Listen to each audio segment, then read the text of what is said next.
being recorded as of now because I forgot to click it right when we started. And we are automatically muting participants as they enter. If you would like to ask a question, you have two options. The first, you can raise the hand, so that raise hand function at the bottom of your screen. Then we will unmute you. And it's important to remember that when you are unmuted, you need to still unmute yourself.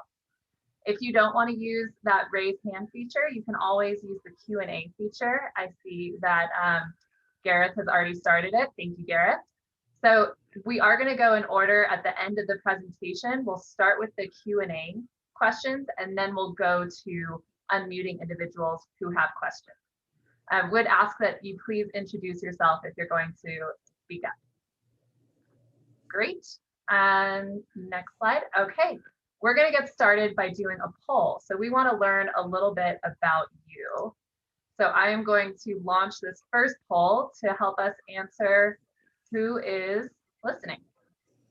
So you should see something pop up on your screen right now, and you can just click on the option that best represents you. We'll give us about 30 seconds or so for voting. So your options are full-time resident, part-time resident of Tahoe, frequently visit but don't live in Tahoe, or you work in Tahoe but commute in from elsewhere, or maybe we didn't quite capture who you are on this one and you can just click other here. So we'll give this another 10, 15 seconds. Great, looks like 83% of people have voted so far. So if you haven't had a chance, please add your thoughts. All right, I'm gonna end polling so we can take a look. And everyone should be able to see that. So it looks like most of the people who are on this webinar are full-time residents of Tahoe. We have a few part-time residents and a few that fit into these other categories. So frequently visiting, working, or something else that we didn't ask. So thank you for sharing that with us. And let's see, next slide, please. All right, we have one more question for you to start us off. This is the who is listening. So part 2. I just shared this one. So we're wondering if you own a home in Tahoe, do you rent, if you live somewhere else, but you might be interested in it, or other. And again, we'll give you another 15, 20 seconds now that you've got the hang of voting.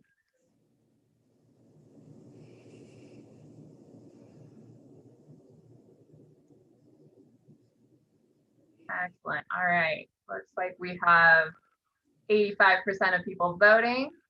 I'm going to go ahead and end the polls now and share these results. So it looks like most of the people here own a home in Tahoe. We have a few renting and some that fit into another category. So great. Thank you for letting us know a little bit about you. I'm going to stop sharing this. Next slide, please, Karen. And I will pass it along to Karen. Great. So again, just if you have any questions in the meantime, put them in the Q&A, and we will get to these at the end of the presentation. Thank you. Great. Thanks a lot, V. Thanks everyone for joining us today. So the purpose of the webinar today is to talk a little bit about accessory dwelling units, talk about what their status is in the Tahoe Basin, and how they could potentially be used to provide some additional housing options for our workforce and local residents. So in the webinar today, we're going to talk about what we mean when we talk about accessory dwelling units, also known as ADUs. We'll talk about how ADUs can address some of our housing challenges, but also what some of their limitations are. And we'll talk about the current ADU regulations that are on the books and some of the changes that have been proposed and how those changes are moving forward. And we'll also talk about how local ADU regulations interact with regional ADU regulations. And then at the end, we'll give you some information about how you can continue to engage in the process. And just as a whole, TRPA and our partners are looking at a variety of strategies to address housing issues in the basin. Today, we're just talking about ADUs, but we welcome you to engage in the discussion of these other issues too, and we'll let you know at the end how you can get involved in those. So what is an ADU? ADUs are small units that people build next to an existing home. So they can be detached, so separate from the main home, or they can be attached, such as this addition shown, or an attached unit could also be over the garage. And then there's also something called a junior ADU, which is generally a unit that is 500 square feet or less, and it's repurposed existing space. So it could be converting a garage into an ADU or locking off a bedroom and turning that into an ADU. And John Hitchcock's going to go over a little bit more the definition of junior ADU. So before we talk about how ADUs can potentially help address some of the workforce and local resident housing challenges we have here in the basin, I want to just talk about what some of those challenges are, so we can kind of make it clear how ADUs fit into this larger housing picture. So right now we're seeing a couple of trends with our housing in the basin. So on the one hand, new homes that are being constructed are generally very large, and they're often unaffordable to our local workforce. And there's a couple of reasons for that. One is because of the number of people that have access to Lake Tahoe and are interested in buying a home here, there's a wide variety of incomes, and that's making the demand for expensive and larger homes higher. Also, the existing regulations that are in place tend to limit the types and sizes of homes that can be built, or they don't encourage smaller homes to be built. So what we're seeing is a lot of homes that are generally unaffordable to our local workforce, and we're seeing some conversion of our existing rental stock into second homes as home values increase. So that leads to more of our local workers having to commute into the basin from outside, and that contributes to air and water quality impacts. It also doesn't support walkability of our town centers when we don't have people living nearby to support our local businesses. And also increasingly emergency personnel are having to live outside of the basin as well. That means they're not here in an emergency when we need them. So these issues are really directly affecting our environment and our community. And for that reason, TRPA has designated a housing working group to look at this, and other partnerships have also identified that ADUs, which are kind of a smaller housing type, could potentially be one possible way to address this.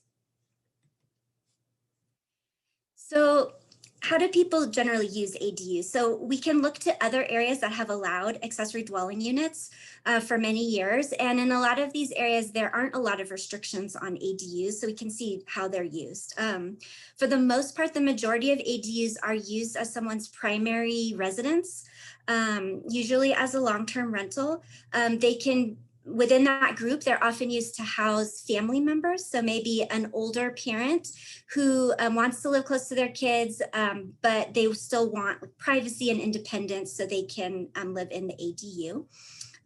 They're used as auxiliary office space. They can be used as guest houses, but often they're generally used to generate supplemental income for the owner of the primary home.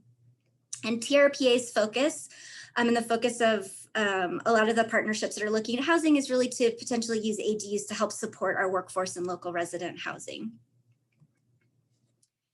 So how can they do that? In general, ADUs are small, so they help increase the diversity of housing sizes that are available to people. They're generally cheaper to build than other homes, in part because they're smaller, and also because there's no additional land cost. So that substantially reduces the cost.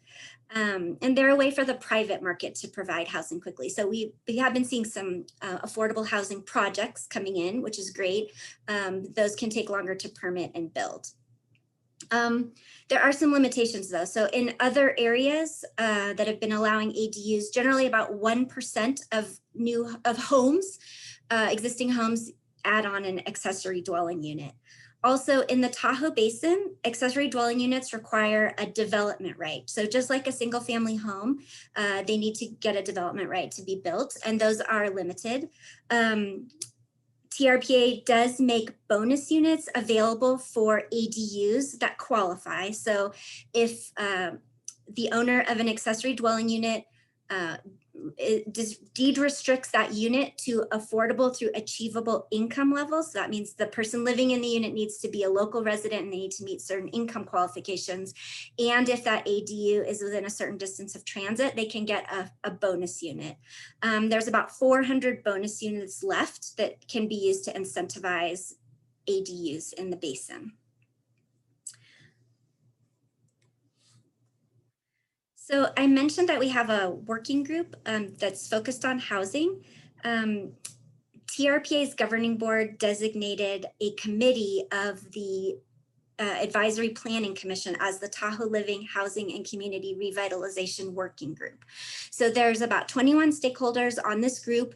They represent the local jurisdictions. We have representatives from our governing board on this group and also a wide variety of stakeholders so that we have a lot of different voices at the table, bringing their expertise to these discussions. And this group meets every few months and advances housing solutions. So there's also several other partnerships going on that you may have heard of, including Tahoe Prosperity Center's Housing Tahoe Partnership and the Mountain Housing Council on the North Shore, and TPC is on the South Shore. And these groups have provided quite a bit of some of the background work that has led to some of the recommendations that the Tahoe Living Working Group is moving forward with now.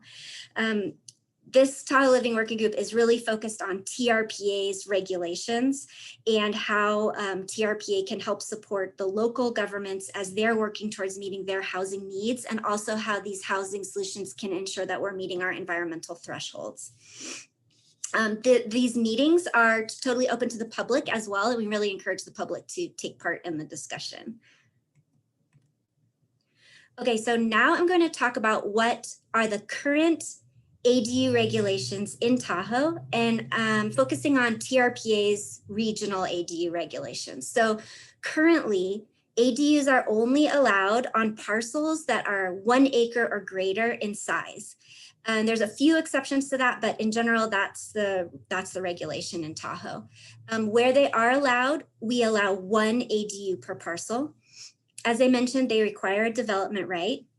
And unlike other expansions of single family homes, like if you're adding a garage, ADUs currently require noticing to the nearby properties. So that means that when someone's building an ADU, they need to send a letter alerting the nearby properties. And those properties, they can't stop the project, but it alerts them. So as I mentioned, the working group has recommended some near-term changes to these regulations. So the first one is that we're recommending that ADUs be allowed on any residential parcel. So there would no longer be that 1 acre restriction. The working group hasn't really discussed the number of ADUs that would be allowed, but TRPA is recommending that up to 2 ADUs would be allowed per parcel.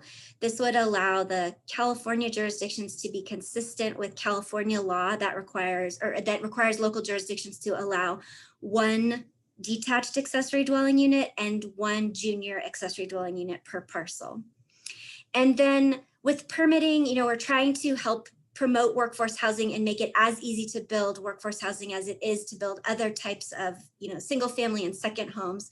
So since accessory dwelling units would be an allowable use on all residential parcels, we would not require special different noticing for those units. Okay, now I'm going to talk briefly about the local ADU regulations that are in place and how those interact with TRPA's regulations. And then I'm going to turn it over to John Hitchcock to go into a little bit more detail on South Lake Tahoe's ADU regulations that they have recently approved. So the 2 Nevada jurisdictions, Douglas County and Washoe County, they have some regulations related to ADUs, and the California jurisdictions have their own set of regulations, and they all differ. So Douglas County and Washoe County have mirrored TRPA's restriction of only allowing ADUs on parcels that are 1 acre or greater in size. So that is codified in Douglas County and Washoe County's regulations for the Tahoe Basin. So even as TRPA moves forward with any changes to our regulations, these restrictions would still be in place in these counties until they change them through a subsequent process. On the other hand, the city of South Lake Tahoe, El Dorado County, and Placer County have been moving forward with new regulations so that they can be consistent with California's new accessory dwelling unit laws that require that all local jurisdictions allow ADUs on all residential parcels. So each of these jurisdictions have either recently passed or are in the process of developing specific regulations related to ADUs, and they specify things like the size and the design. Also, California law specifies that ADUs cannot be used for short-term rentals, for rentals of less than 30 days. So that's also part of those local jurisdiction requirements. So now, oh, and just as a final thing, so because TRPA's restrictions or TRPA's regulations have been fairly restrictive as far as ADUs, the California jurisdictions have not been able to fully implement their regulations. But if TRPA kind of expands the envelope of what's allowed, the local jurisdictions would then, these regulations would then be the regulations in place for ADUs. Okay, so now I'm going to turn it over to John Hitchcock to go into a little more detail on the city of South Lake Tahoe's new ADU regulations. Thank you, Karen. Good afternoon, everyone. I'm John Hitchcock with the Planning Department in the city of South Lake Tahoe. Prior to today, the city did adopt ADU ordinances back in October 2013, particularly for the Tahoe Valley Area Plan, where we allowed ADUs on parcels less than an acre in the Town Center Neighborhood Professional Zoning District. This is a district that is primarily residential uses, and it surrounds the Barton Hospital Complex. And in that ordinance, we capped the size of the ADUs to 640 square feet and also required design review, which is discretionary review. Next slide, please. On March 2nd, the City Council of the City of South Lake Tahoe did adopt new ADU regulations. The regulations that we did adopt are consistent with California Government Code. And then, excuse me, one second. And then our ordinance allows accessory dwelling units, attached and detached, as well as junior accessory dwelling units. And they are done under ministerial approval, so no discretionary review is required. As long as they meet the design standards, we issue the permit. Our ADUs can't exceed 850 square feet with less than 2 rooms. And if it has 1,000 square feet, if it has 2 rooms, but no more than 2 rooms are permitted on ADUs. Next slide. Attached ADUs can exceed 50% of the floor area of the primary dwelling. Our ADU regulations also allows junior accessory dwelling units less than 500 square feet. Junior accessory dwelling units have to be located within a single family dwelling unit, has to have a separate entrance. And for example, it'd be like a conversion of a bedroom. The junior accessory dwelling unit must have owner occupied unit on the parcel. And you also have to sign a deed restriction prohibiting the sale of that junior accessory dwelling units. ADUs are required to also be compatible and designed to the existing single family dwelling units. And they're required to be put on permanent foundations. And as Karen mentioned earlier in her presentation, they may not be rented to less than 30 days. So that's kind of our ADU program in a nutshell, and I can answer any other questions when we get to the question and answer session. Thanks, Karen. Great, thanks a lot, John.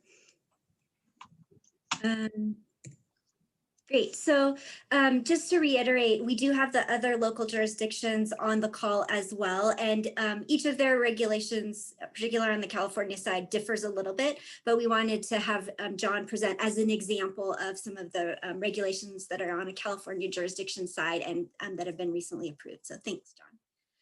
So now we're going to go to another poll before we close out the presentation and go to Q&A, and I'm going to let V operate the poll. V, I don't know if you want to announce anything, but basically we're just kind of trying to find out what's your interest in ADUs and your interest in this workshop today? Thanks, Karen. Everyone should see the poll and be able to vote. Looks like about 55% have voted so far. So I'll stop this when we get to about 80, 85.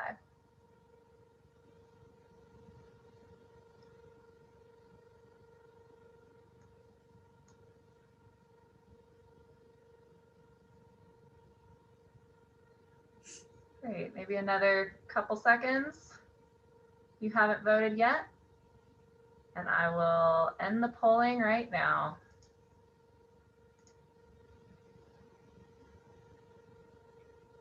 So hopefully everybody can see those poll results. It looks like about 30% of people are interested in building an ADU. Another 35% would like to see them used to provide more workforce housing in the basin. And another 15% are interested in building, but expense might be a barrier. And others are planning to build as soon as they're allowed. And there's 5% with concerns about ADUs. Thank you everyone for voting. All right. Let's see.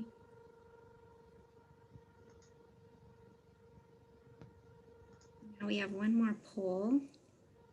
All right, let's launch this one. So this is how people who are interested in building an ADU, how are they planning to use it?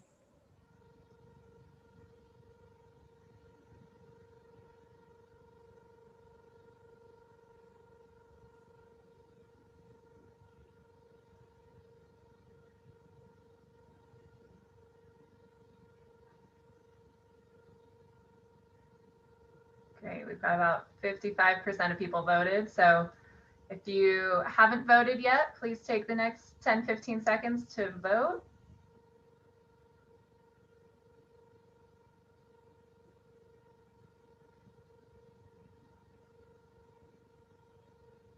All right, we'll give you another couple seconds here and I will end the polling right now. All right, hopefully you can all see those results. Looks like if someone was planning to build an ADU, most people are interested in using it as a long-term rental. Some people are interested in a room for a family member, others as a guest house or office space, and a small percentage as a short-term rental. It looks like nobody wants to leave it empty. We have enough of that in Tahoe, huh? Great. Okay, thanks everybody for participating in the poll. So, so that's the overview that we wanted to share with you. We're going to go to Q&A shortly, and just kind of to close it out, I wanted to note that the proposed changes that I talked about are, these have been initial recommendations by the working group. We've also heard that there's interest in promoting other incentives for ADUs as well. And lots of other areas have really found that ADUs don't really take off until there's some additional kind of financial incentives or grants, because there's still some barriers to building them, particularly financially. In, over time, we may look at some additional changes, potentially encouraging more streamlined permitting at the regional level. Local jurisdictions may look at potential, grant programs, or we may look at other incentives at the local and regional level. And there's also some grant programs that are coming down from the state of California. So we invite everyone to stay engaged as those conversations continue. So I mentioned the working group. The next working group meeting where we're going to be discussing these ADU recommendations again will be on Wednesday, April 7th, a week from today. And if you'd like to join in on that meeting, you can register there. You can find a link to register on TRPA's homepage.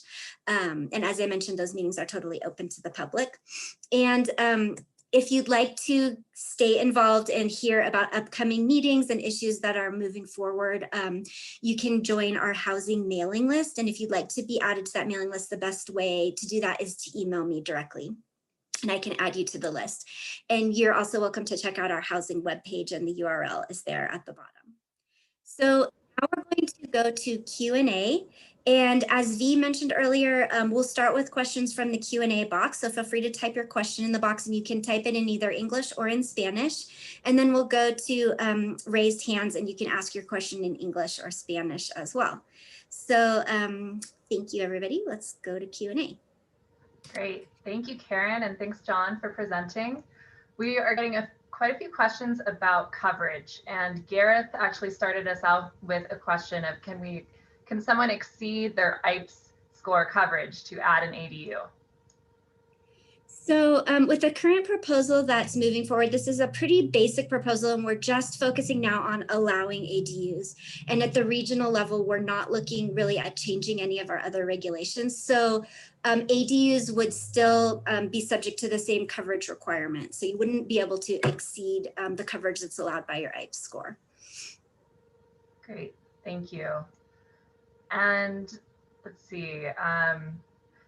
Jennifer had a few questions here. I think some of them you covered in the presentation, but Jennifer, I'm going to go to question 3 that you asked initially.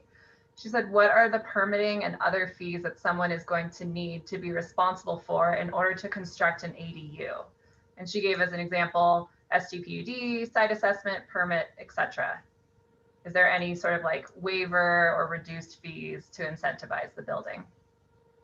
So I can speak to TRPA fees, and then I might let John Hitchcock weigh in on city fees as an example, and maybe some of the other local jurisdictions might want to add comments in the answer panel.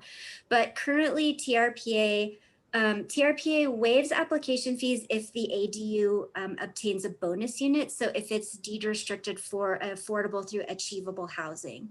ADUs are still subject to mitigation fees like air quality and water quality fees.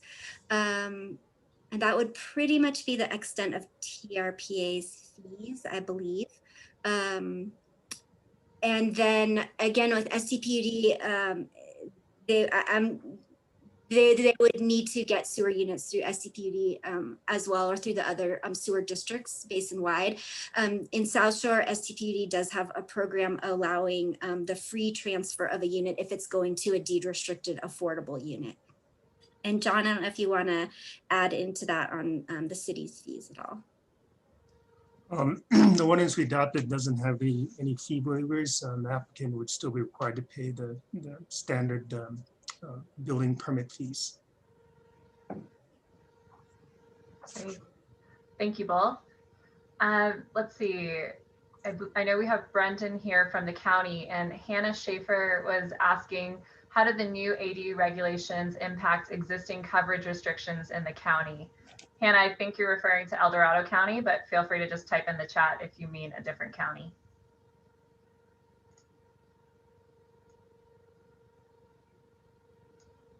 Hey everyone, this is Brendan from El Dorado County. So similar to what Karen said, we are pursuing ordinance amendments to our zoning ordinance, Title 130, to mimic state law requirements for ADUs. However, since we're in the Tahoe Basin and TRPA regulations still prevail, coverage requirements would still be the same as TRPA requirements in El Dorado County. Great. Thank you, Brendan. Mm-hmm. Let's see, Larry, I think we answered your question about expanded coverage for ADUs, but feel free to type another question in if that wasn't covered. Let's see, we have a question about the building allocation requirement for ADUs. Will that be changing? So as with coverage, the current proposal is not to change that building allocation requirement. So in the near term, we don't expect those changes. We have heard from a lot of the public that they're, feel like ADUs should potentially have a little bit, since they're smaller units, maybe have some different requirements, but we haven't started looking at those yet. We may look at them later in the year or maybe next year. Great, thank you. We have a question here about how much a development unit costs if you don't qualify for a bonus unit. My understanding is that a full development right, at least on the South Shore, it may be different on the North Shore, is between $20,000 and $35,000 to purchase. You can also wait in line for an allocation from your local jurisdiction, and then you can pair that with a potential residential unit of use. So the allocation plus the potential residential unit of use equals a full development right. And those potential residential units of use are cheaper. I believe they may be $5,000, but they may be more than that now. Excellent. Thank you, Karen. And just a clarification, all of the same coverage regulations also apply to ADUs, correct? Yes. Yes, great, thank you. And let's see, we have a question. Can an ADU have a full kitchen if it's remodeled from a garage in South Lake Tahoe? Yes. Well, under the current regulations, unless it's on a parcel of 1 acre or greater, that wouldn't be allowed. But under the proposed regulations that the working group is moving forward, a kitchen is always part of an ADU. Great. All right. Let's see, we have another question here of how do we access the El Dorado County rules? And when do you expect the TRPA code to be updated to allow for ADUs on less than 1 acre? So I can answer the question first about the timing, and then we can turn it over to Brendan to answer the El Dorado County question. So the working group is going to be reviewing proposed draft changes to TRPA's code at the April 7th meeting. And then if the group continues to want to move that recommendation forward, we would start bringing it to our governing board committees for recommendations for approval in May and June. So it could be approved as early as June or maybe July. Great, thank you. And then to Brendan, the other question is, how do you access the El Dorado County rules? So all of our rules would be found on our website, which is www.edc, like El Dorado County, gov.us, edcgov.us. And you can find our zoning ordinance there, which exists currently. We are on about a 3-month projected timeline to adopt our ADU ordinance amendments. So we're looking approximately at June or July of this year to have a new ADU ordinance in place. Excellent, thanks, Brendan. Let's see, we have a question here. Can you clarify the deed restriction for sale of the junior ADU? This person said, I think you meant that it cannot be sold separately from the primary residence, correct? I think that's a question for John Hitchcock. That's correct. And the deed restriction shall run with the land. Great, thanks, John. All right, let's see. Dustin, hopefully we answered your question on timing for when we're looking at these TRPA regulations to match the states. If there's any follow-up, certainly add it into this Q&A box. Let's see, moving down. So Jennifer asked, it seems like it would be easier to build an ADU with new construction. How many vacant parcels are privately owned in the basin?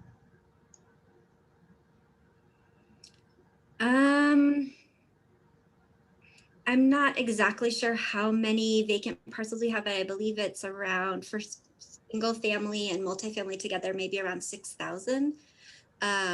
So there's that potential. Right.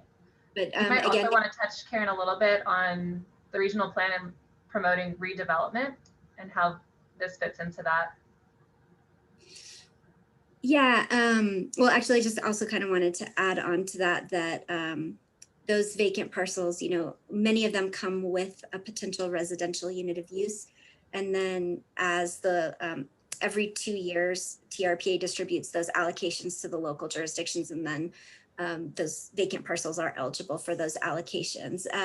TRPA's, you know, regional plan is really trying to promote and encourage new development close to town centers to really support walkability and having our local residents and workers living within walking distance to transit and services. So, you know, we're hoping that with the availability of bonus units, that can encourage some of these ADUs to be located, or some of those that are located closer to transit, and potentially town centers. We're looking at maybe expanding that bonus unit boundary a little bit to include areas that are close to town centers as well, that can encourage that walkability and help meet those regional goals.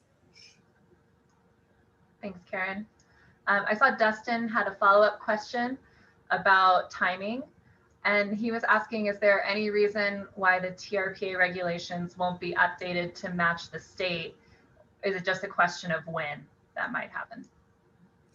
Well, I think, you know, looking at our coverage regulations that are really tied to our water quality thresholds, there's, you know, some kind of in-depth environmental analysis that probably needs to happen before we could update our regulations to be really in line with the state, which doesn't allow any coverage restrictions. So I don't know that it's just a matter of time. It's probably a matter of like doing some intensive analysis and trying to determine. I think we want to see whether maybe, you know, we've actually found that quite a few parcels actually have enough coverage to add an ADU. There's also the over the garage option or repurposing existing space.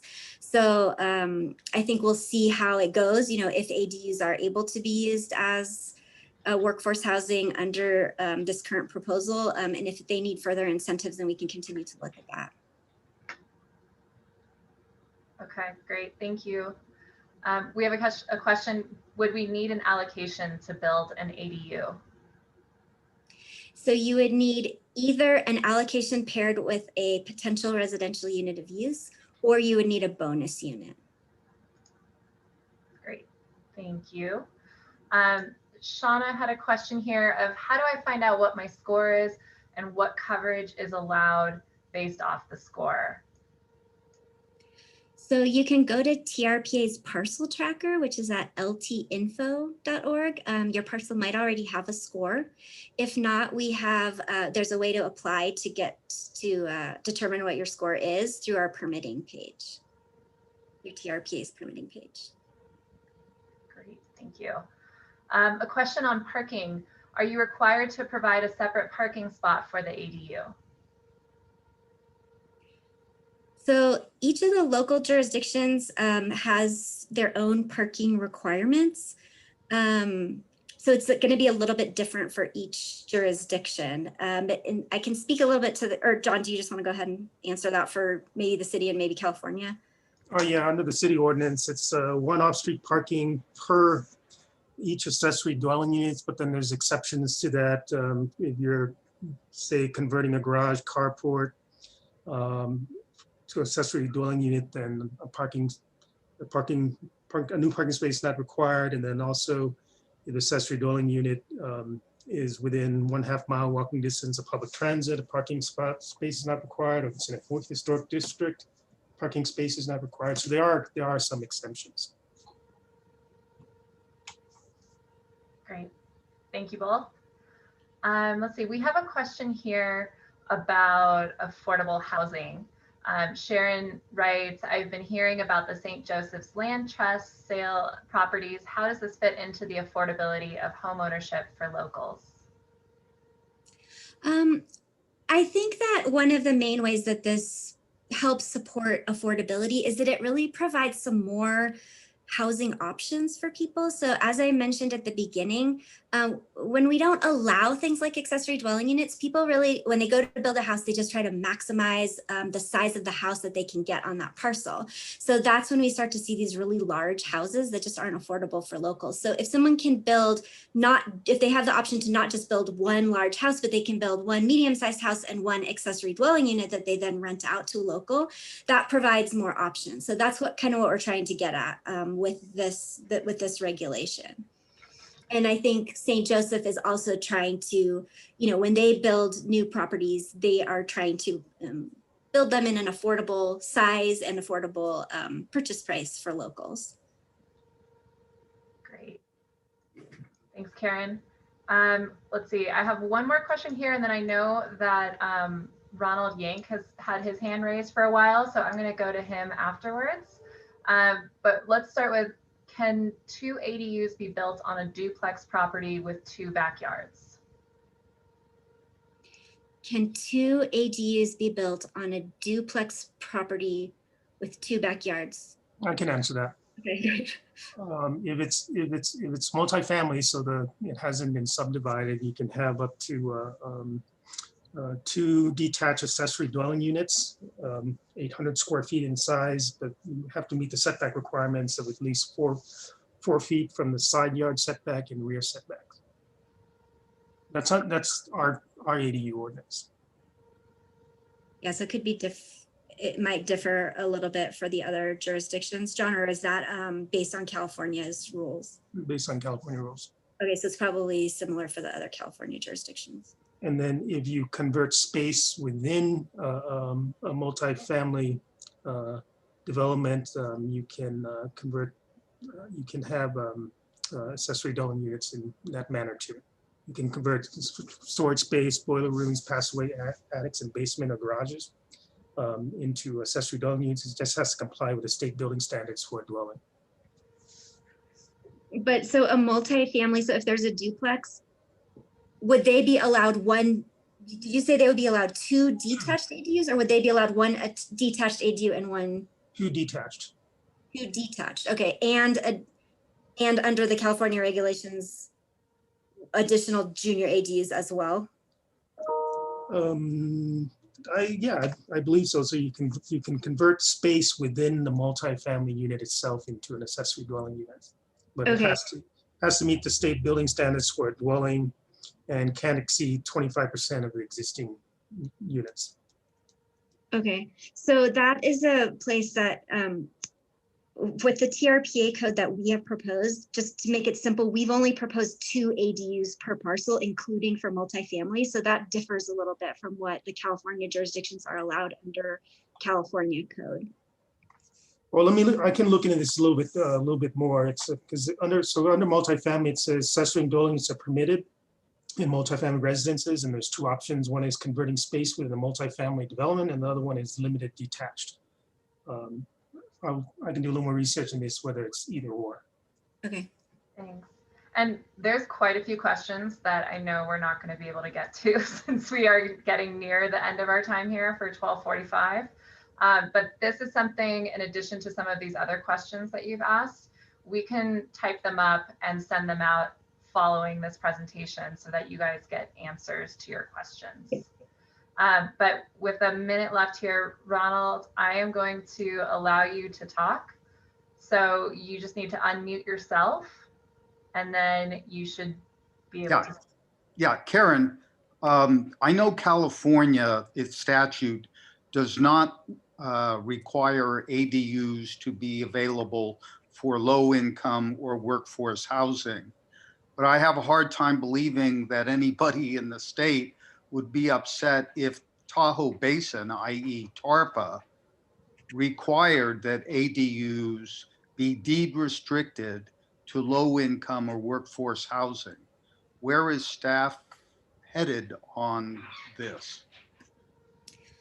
So currently, what we've been learning from other California jurisdictions who have had been building ADUs or been permitting ADUs for the last couple of years, as California has been changing their regulations. Most ADUs are naturally, because of their size, they are naturally occupied by people who are low or moderate income. So because TRPA has our development rights system, where we incentivize the use of them by people who are low or moderate income through our bonus unit system, but where they aren't required to be restricted to a certain income level, they require a development right.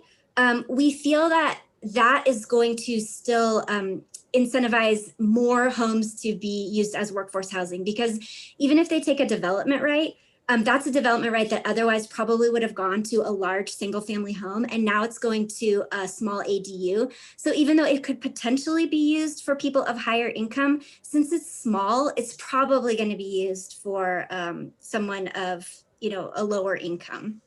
So because of that requirement for the development right, we feel that it fits in pretty naturally with our growth management system. So that's the recommendation currently, is to allow it to have either a bonus unit or a development right. And if it gets a development right, there's more flexibility in how it can be used. Great. Thank you, Karen. I want to be mindful of everybody's time. It is 12:46 and we had told everyone this would end at 12:45. So thank you so much for participating and listening to this webinar. And thank you to all of our panelists for joining and being available to answer questions. So we are going to stop it here. But as we mentioned before, we will take these questions that were asked in the Q&A and we can follow up with the attendees here by sending out some answers to the questions following the presentation. So Karen or John, any final thoughts? Yeah, if anybody has questions about the city's ADU ordinance, I'd be more happy to answer your questions, and just either drop me an email or just call my direct line. Excellent. Thanks, John. And I just did want to let everybody know that this webinar is being recorded once again, and we will be sharing this on the TRPA Vimeo page. So we'll make sure to also send a link to that in the follow-up. Yeah, thanks everybody for attending. Thanks for all of your questions. And yeah, feel free to email me as well. And we'll send out a follow-up email to everyone with some of the links that we talked about. Great. Thank you, Fabiola, for interpreting for us. And we look forward to continuing this conversation. Have a great rest of your day. Thanks, everybody.